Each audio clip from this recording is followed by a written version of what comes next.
নিজের পেটে একটা বাচ্চাকে একে নিয়েছেন, একটু হাত তুলুন। নিজের করবে না, না ভুল করে হাত তুলবেন না। আবার জুসের ঠেলায় 2-3 জন হাত তুলে ফেলছেন। নিজের পেটে বাচ্চাকেও নিতে পারবে পুরুষ? পারবে না। এই বাচ্চা কে নেই? আমরা কার পেটে ছিলাম 285 দিন? আমরা বের হয়ে কার বুকের দুধ খেয়েছি? আচ্ছা, পেটে তো নিতে পারলেন না, বুকের দুধ খাওয়ানোর সাহস কে কে করে? এটাও নাই। তাইলে মারা মায়েদের জায়গায় অতুলনীয়। যেই জাতি মায়েদেরকে সম্মান করবে সেই জাতির সম্মানের আসন আল্লাহ তাআলা তৈরি করে দেবেন। যে আমরা যদি এ দেশ পরিচালনার সুযোগ পাই, আমরা এদেশের মালিক বনতে চাইব না। আমরা ইনশাল্লাহ এদেশের সেবক হব। আমরা কথা দিচ্ছি, আমরা আশাবাদী, আমাদের যুবকরা আমাদের পাশে থাকলে আমরা পারবো। আমরা আশাবাদী, আপামর জনগণের দোয়া ভালোবাসা থাকলে আমরা পারবো। কেন আমরা পারবো? ইনশাল্লাহ আমরা এই কারণে পারবো যে আমরা যদি এ দেশ পরিচালনার সুযোগ পাই, আমরা এদেশের মালিক বনতে চাইব না। আমরা ইনশাল্লাহ এদেশের সেবক হব। আমরা কথা দিচ্ছি, আমাদের কোনো জনপ্রতিনিধির সম্পদ লাফিয়ে লাফিয়ে বাড়বে না। আমরা বাড়তে দেব না।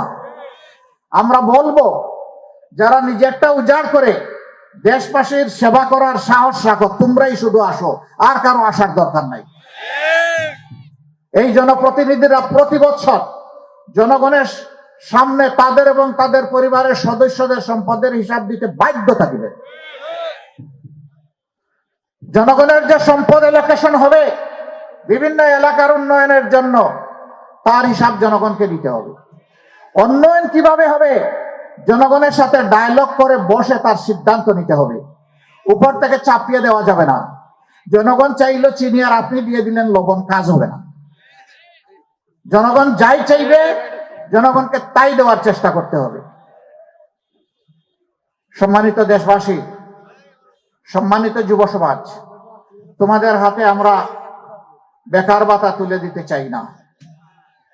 আমরা তোমাদের হাতগুলোকে দেশ গড়ার কারিগরের হাত হিসাবে তৈরি করে তোমাদের হাতে সম্মানের কাজ তুলে দিতে চাই। তোমরা যেন চিৎকার দিয়ে মুখ ফুলিয়ে বলতে পারো, আমি এ দেশের গর্বিত নাগরিক, আমিও দেশ গড়ার একজন কারিগর।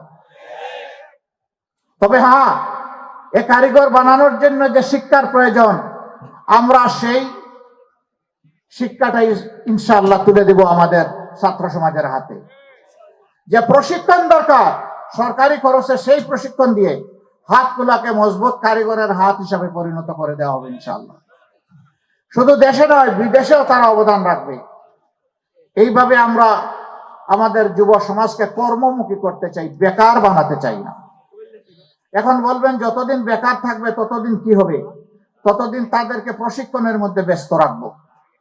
কারো প্রশিক্ষণ হবে 3 মাসে, কারো 6 মাসে, কারো 9 মাসে, কারো 1 বছরে। যার যতটুকু লাগুক, প্রশিক্ষণের পূর্ণ ব্যয় বহন করবে সরকার। আমাদের মেয়েরা লেখাপড়া করবে, উচ্চতর লেখাপড়া পর্যন্ত তাদের সমস্ত লেখাপড়ার ব্যয়ভার বহন করবে সরকার। বলবেন, ছেলেরা দুষ করলো কি? হ্যাঁ, এখানে হাত তুলেন তো। মুরব্বীদের যারা বয়স হয়ে গেছে 30-35-এর ঊর্ধ্বে, যা হোক উপরের দিকে, অসুবিধা নাই। নিজের পেটে একটা বাচ্চাকে একে নিয়েছেন, একটু হাত তুলুন। নিজের করবে না, না ভুল করে হাত তুলবেন না। আবার জুসের ঠেলায় 2-3 জন হাত তুলে ফেলছেন। নিজের পেটে বাচ্চাকেও নিতে পারবে পুরুষ? পারবে না। এই বাচ্চা কে নেই? আমরা কার পেটে ছিলাম 285 দিন? আমরা বের হয়ে কার বুকের দুধ খেয়েছি? আচ্ছা, পেটে তো নিতে পারলেন না, বুকের দুধ খাওয়ানোর সাহস কে কে করে? এটাও নাই।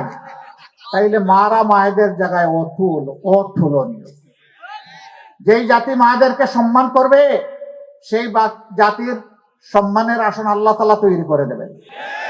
আমরা আমাদের মাদের সম্মান, মর্যাদা এবং নিরাপত্তা গড়ে চলাচলে, কর্মক্ষেত্রে 3 জায়গায় আমরা নিশ্চিত করব ইনশাআল্লাহ।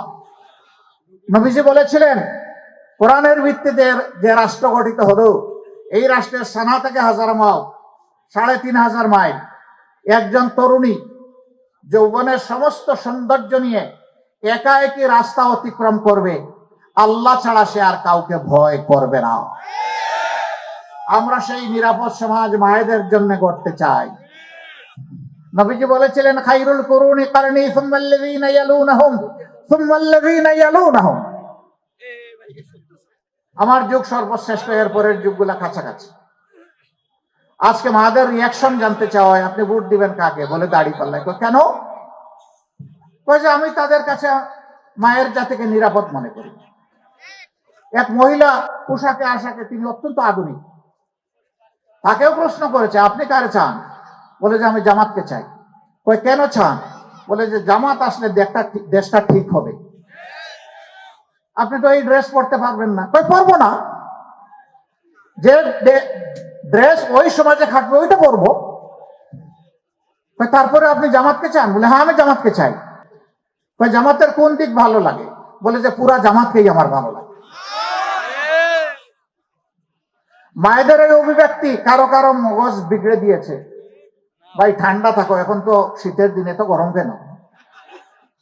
এখন মাথা গরম করলে চৈত্র মাসে তোমাদের কি হবে? এখন তো মাঘ মাস, নাকি আপনাদের এখানে চৈত্র মাস?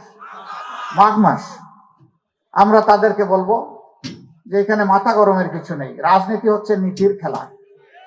আপনার নীতি নিয়ে আপনি আসেন, আরেকজন তার নীতি নিয়ে এসেছে, জনগণের হাতে ছেড়ে দেন।